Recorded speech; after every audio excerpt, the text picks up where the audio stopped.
여러분 안녕하십니까? 포항 MBC 뉴스투데이입니다. 2주 전 태풍 흰남노에 가장 큰 피해를 입은 포항은 복구가 채 끝나지도 않았는데 또 태풍을 맞게 됐습니다. 주말 내내 초긴장 상태였던 포항은 2번 당하지 않겠다며 서둘러 응급복구를 마쳤는데요. 다행히 아직까지 큰 피해는 보고되지 않고 있지만 오전 9시쯤 고비가 될 전망입니다. 배현정 기자 상황 전해주시죠. 네, 포항 영일대 해수욕장에도 어제 저녁 밤 9시부터 비가 내리기 시작했습니다. 바람은 점점 강해지고 있어서 태풍이 가까이 오고 있음을 느낄 수 있는데요. 제 뒤로는 포스코 포항제철소 모습 보실 수 있습니다. 휴일인 어제도 15,000명이 동원돼 복구 작업에 집중했습니다. 2번 다시 제철소가 침수되는 피해가 발생하지 않기 위해서 공장 둘레를 따라 모래를 쌓고 방수벽을 설치했습니다. 포항제철소는 회사 설립 이후 49년 만에 샘물을 녹이는 고로 가동이 중단되는 초유의 사태를 겪었습니다. 침수 피해가 컸던 아변 공장 내부에 어제 이제 고인물을 거의 다 제거했는데 또 태풍 피해가 발생하지 않을지 촉각을 곤두세우고 있습니다. 또 지난 태풍 때 8명이 숨진 인명피해의 원인이 냉천 범람이었는데요. 냉천에는 지난 4일간 중장비 100여 대를 투입해 상류부터 하류까지 토사를 치우고 물 흐름에 방해되는 시설을 모두 철거했습니다. 물이 넘쳐 제방이 움푹 패인 인근의 경주 왕신 저수지도 응급 복구를 마쳤습니다. 파고가 최대 10m로 예상되자 포항시내 위험 지역 주민 등 800여 명을 지난밤 복지회관과 학교 강당 등으로 대피시켰습니다.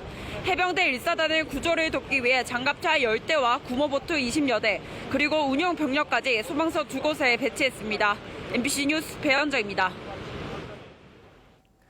태풍이 오늘 오전 경북 동해안에 가장 가까이 지나갈 것으로 보입니다. 오늘 낮까지 강한 비바람에 주의가 필요합니다. 조주경 기상캐스터입니다. 태풍이 일본에 상륙하면서 경북 동해안까지 태풍 영향권에 들었습니다. 포항과 경주, 동해 남부 전해상에는 태풍 경보가 발효 중인데요. 영덕과 울진, 울릉도, 독도에는 강풍과 호우특보가 내려졌습니다. 지금부터는 강한 비바람에 주의가 필요합니다. 낮까지 이어질 텐데요. 시속 70에서 125km에 달하는 돌풍이 부는 곳이 있으니까요. 시설물 관리와 안전사고에 각별한 유의가 필요하겠습니다. 앞으로 비는 30에서 80mm, 많은 곳에는 100mm 이상의 많은 비가 내리겠습니다. 지금은 비가 강하게 내리지 않고 있지만 낮까지 시간당 30mm 안팎의 국지성 호우가 쏟아질 수 있어서 주의가 필요합니다. 이어서 자세한 오늘 기온 보겠습니다. 오늘 아침 기온은 22도에서 24도 분포로 어제보다 1도에서 2도가량 높게 시작하고 있고요. 한낮 기온은 21도에서 24도 선에 머물면서 낮 기온은 어제보다 5도에서 6도가량 낮겠습니다. 울릉도와 독도의 아침 기온은 울릉도 22도, 독도 23도로 시작하고 있고요. 한낮에는 울릉도 21도, 독도 24도 선에 머물겠습니다. 동해바다의 물결은 최고 10m로 매우 거세게 일겠습니다. 남은 한 주 동안도 가끔 흐린 날씨가 이어지겠고요. 날은 점점 더 선선해지겠습니다. 날씨였습니다. 경상북도는 제14호 태풍 남마돌에 대비해 포항 냉천에 쌓인 퇴적토를 제거하고 물 흐름에 방해가 되는 시설을 철거했습니다. 어제까지 실시된 응급 복구에서는 폭우 때 하천으로 유입된 토석 제거와 하천 내에 설치된 운동시설, 잠수교 등 물 흐름에 장애가 되는 시설을 제거했습니다. 경북도와 포항시는 시급한 냉천 복구는 친수시설 설치는 지양하고 치수시설 중심으로 할 계획이며 앞으로 모든 하천은 홍수 예방을 위해 통수 단면 확보에 주력할 방침입니다. 경북교육청은 제11호 태풍 흰남노로 피해가 발생한 포항 지역 학교에 제14호 태풍 남마돌로 2차 피해를 입지 않도록 특별관리에 들어갔습니다. 산사태로 학교 부지 일부가 내려앉은 포항 대흥중학교에는 경사면 유실 방지와 건물 외벽에 대한 안전 조치를 했고 침수 피해가 컸던 인덕초와 남성초, 청림초 등에도 모래 주머니를 추가로 비치했습니다. 또 해안 주변에 위치한 포항 동부초와 대보초, 대보중학교 등에는 월파에 대비하고 있으며 휴업이나 원격 수업 등은 학교장 자율로 적극 조정하도록 했습니다. 울진 후포항에서 울릉도 노선에 이달 말 새로 투입될 대형 여객선 때문에 어민들의 반발이 큽니다. 성어기 때는 매일 수백 척의 어선이 항내를 드나드는데 대형 여객선과 충돌 사고 위험이 높고 주차난도 우려된다는 게 반대 이유입니다. 선사와 허가기관인 포항지방해양수산청과 지자체가 합동으로 항구 저반과 울릉도까지 시험 운항을 하면서 점검한 결과 별다른 이상은 없었지만 어민들의 걱정을 덜기에는 역부족입니다. 김형일 기자가 보도합니다. 15,000톤급의 대형 여객선이 시험 운항을 위해 울진 후포항에 정박했습니다. 길이 140m, 폭 22m 크기로 승객 628명과 승용차 200대를 실을 수 있습니다. 울진군도 지역 경제에 긍정적인 파급 효과를 기대하고 있습니다. 하지만 후포 지역 어민들은 이달 말부터 성어기가 시작되고 수백 척의 어선이 한꺼번에 몰릴 경우 충돌 사고 위험을 걱정하고 있습니다. 우리 어선들하고 같이 지금 공존을 하기가 좀 힘들 것 같습니다. 연근의 어선들이 여기 하루에 180척이 왔다 갔다 합니다. 근데 이 배하고 과연 같이 입항을 하고 출항을 하고 할 수 있을지 그게 제일 의문스럽습니다. 특히 어민들은 후포항 출입구의 최단 폭이 200m에 불과해 항구 규모에 맞지 않은 대형 여객선의 취향이 애초부터 무리였다고 지적하고 있습니다. 후포항이 입출구가 그렇게 크지 않은 후포항이기 때문에 이렇게 큰 크루전에 들어왔을 때 기존의 어선들과의 충돌은 아무래도 좀 걱정이 되는 부분이 있습니다. 더구나 후포항 일대 심각한 주차난이 발생할 수 있지만 아직도 명확한 대책이 나오지 않고 있습니다.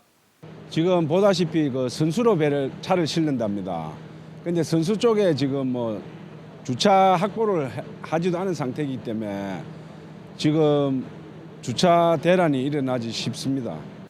여객선사 측은 시험 운항은 정상적으로 이루어졌으며 앞으로 미비점이 있으면 보완 조치하고 늦어도 이달 말부터 운항을 시작하겠다고 밝혔습니다. 저희가 보완해야 될 부분 보완하고 행정적인 절차를 거치고 나서 이제 9월 말경 취항을 예정하고 있습니다. 어민들과의 이런 마찰 부분은 그 회사에서도 최선을 다해서 협의해가지고 문제가 없도록. 여객선사와 반대 어민들이 수차례 협상 끝에 이번 시험 운항에는 합의했지만 안전성에 대한 양측의 입장차가 워낙 커 앞으로도 큰 난항이 예상됩니다. MBC 뉴스 김혁일입니다. 포스코 포항제철소가 3개월 안에 정상 가동을 목표로 주말에도 15,000명이 복구 작업에 나섰습니다.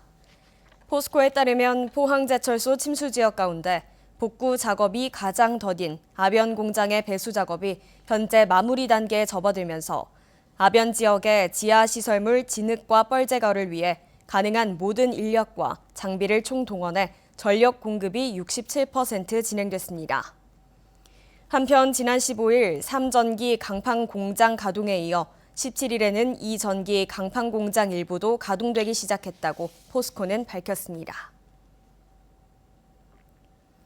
정부가 포스코의 태풍 대비가 미흡하지 않았는지 면밀히 조사하겠다고 밝혀 파장이 일고 있습니다. 산업통상자원부는 지난 16일 민간 전문가 중심으로 구성된 철강수급 조사단을 제철소로 보내는 한편 태풍이 충분히 예보된 상황에서도 큰 피해가 발생한 이유에 대해 중점적으로 따져보겠다고 밝혔습니다.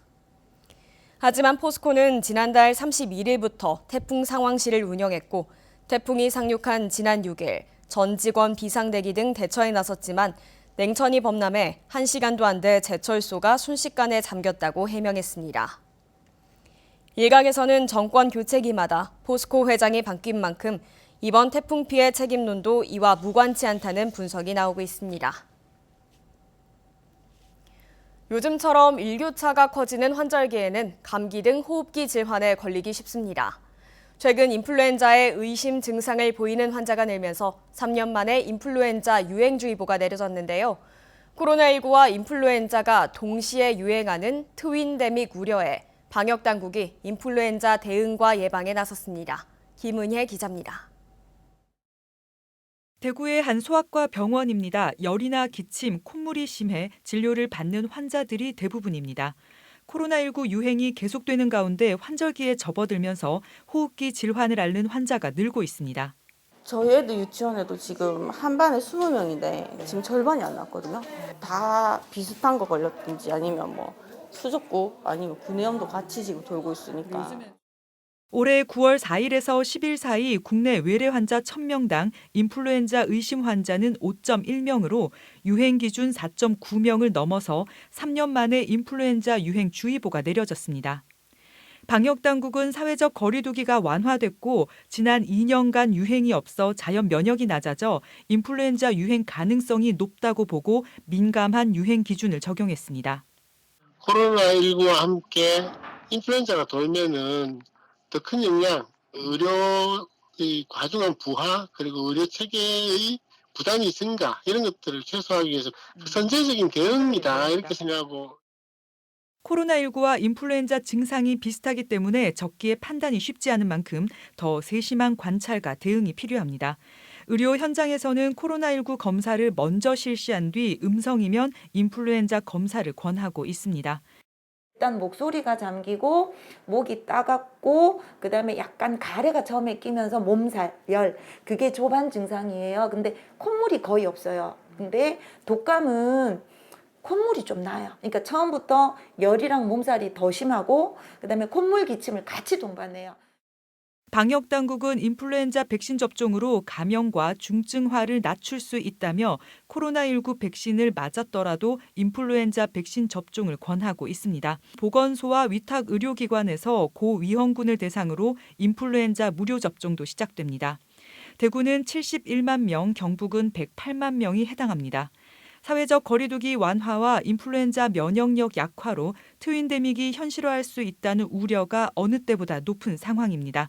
예방접종은 물론 마스크 쓰기와 손소독 같은 개인 방역 수칙을 잘 지키는 것이 무엇보다 중요하다고 의료계는 강조하고 있습니다. MBC 뉴스 김은혜입니다. 집중호우와 태풍 피해를 입은 농민 등에게 보상하는 풍수해보험 가입률이 7.1%에 불과한데도 손해보험사들은 가입 독려에 소극적인 것으로 나타났습니다. 금융감독원이 국민의힘 최승재 의원실에 제출한 자료에 따르면 지난 7월 기준 소상공인 및 자영업자의 풍수해보험 가입률은 7.1%에 그치고 있습니다. 지자체가 매년 풍수해보험 가입 촉진 계획을 세우도록 하는 법률 개정안이 지난해 통과됐지만 풍수해보험은 손해율이 높고 수익을 내기 어렵다는 이유로 5대 보험사들이 적극적으로 가입을 독려하지 않고 있습니다. 최근 전기차에 대한 인기만큼 화재에 대한 불안감도 함께 커지고 있습니다. 일단 배터리에 불이 붙으면 물이나 소화기로도 쉽게 꺼지지 않기 때문인데요. 소방당국이 효과적인 전기차 화재 진압 방식을 찾고 있지만 뚜렷한 해법이 나오기까진 시간이 더 걸릴 것 같습니다. 윤소영 기자가 취재했습니다. 흰색 차량 아랫부분부터 불이 치솟습니다. 곧 검은 연기가 차체를 감싸더니 폭발음도 들립니다. 소방대원들은 불에 타지 않는 천으로 차량을 덮어 공기를 차단합니다. 그 사이로 터지는 소화제인 아이스불도 집어넣습니다. 물로도 충분히 진압할 수 있는 일반 자동차 화재와 달리 진압 방식이 복잡한데 원인은 전기차 아래쪽에 설치된 리튬이온 배터리 때문입니다. 이 배터리에 충격이 가해지면 순식간에 1000도가 넘는 열폭주 현상이 일어나는데 물로만 끓여면 통상 7시간이 넘게 걸립니다. 분명히 지금은 불꽃이 보이진 않지만 전기차 배터리 셀 같은 경우에는 보통 72시간에서 그 이상까지 더 지켜봐야 그 화재를 완벽하게 진압을 했다라고 말을 할 수도 있기 때문에 전기차 수요만큼 화재 사고도 늘면서 소방당국은 전기차 화재 진압 매뉴얼 마련에 착수했습니다. 전기 자동차에 대해 소화 실험도 하고 있고요. 내년부터는 전기 자동차 관련해서 특별 교육을 통해서 일선의 구조대원들에게 전파를 정도 할 예정입니다. 하지만 전기차 화재를 정복하기까진 아직 갈 길이 멀어 보입니다. 차량을 덮어 공기를 차단할 수 있는 질식 소화포는 경북 지역 전체 소방서를 통틀어 29개에 불과합니다. 화재를 완전히 진압하기 위해선 배터리 부분이 물에 잠길 수 있도록 해야 하는데 이 작업에 필요한 이동형 수조는 단 한 개도 없습니다. 특히 차체가 큰 전기버스는 질식 소화포도 소용이 없습니다. 지난 2017년부터 5년간 발생한 전기차 화재는 45건. 수요와 함께 화재도 늘어날 게 분명한 만큼 전기차 화재 대응을 위한 정부와 지자체 차원의 관심이 필요하다는 지적입니다. MBC 뉴스 윤수영입니다. 경상북도는 포항 경주 지역에 특별 교부세 80억 원을 추가로 확보해 긴급 지원합니다. 응급 복구비 80억 원은 지난 7일 1차로 지원한 40억 원과 더불어 태풍 직접 피해 시설에 대한 응급 복구와 이재민 구호 등 재난 수습 비용으로 피해 지역에 투입됩니다.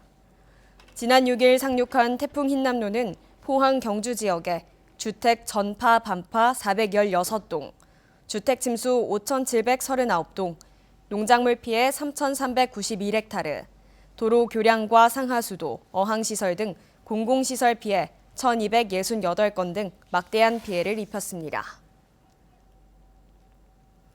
경주시 의회는 지난 16일 제271회 정례회를 열고 태풍 피해 복구를 위해 행정사무감사를 취소하기로 의결했습니다. 정례회에서 최용기 의원은 5분 발언을 통해 경주시 등록 외국인이 10,000명을 넘었고 재외 동포까지 포함하면 2, 3만 명에 이른다며 교육비 지원과 외국인 지원 업무팀 신설 등을 제안했습니다.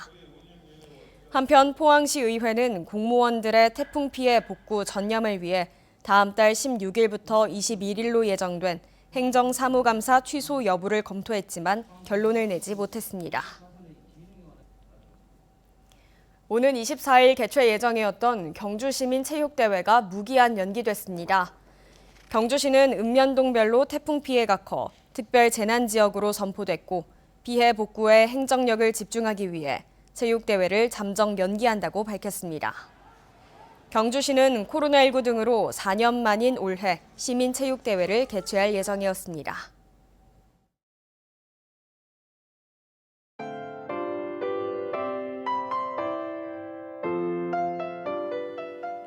태풍이 일본에 상륙하면서 경북 동해안까지 태풍 영향권에 들었습니다.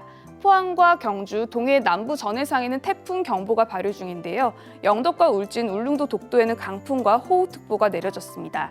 지금부터는 강한 비바람에 주의가 필요합니다.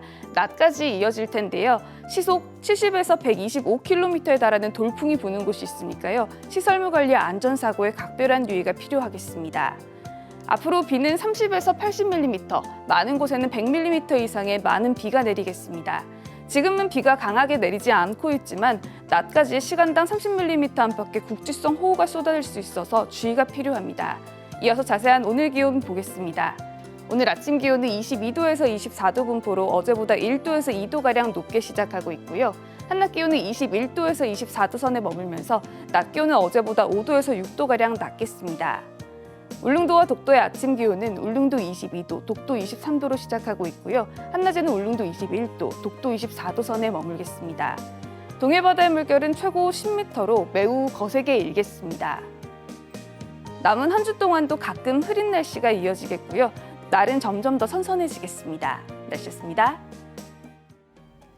이상으로 포항 MBC 뉴스투데이를 마칩니다. 여러분 고맙습니다.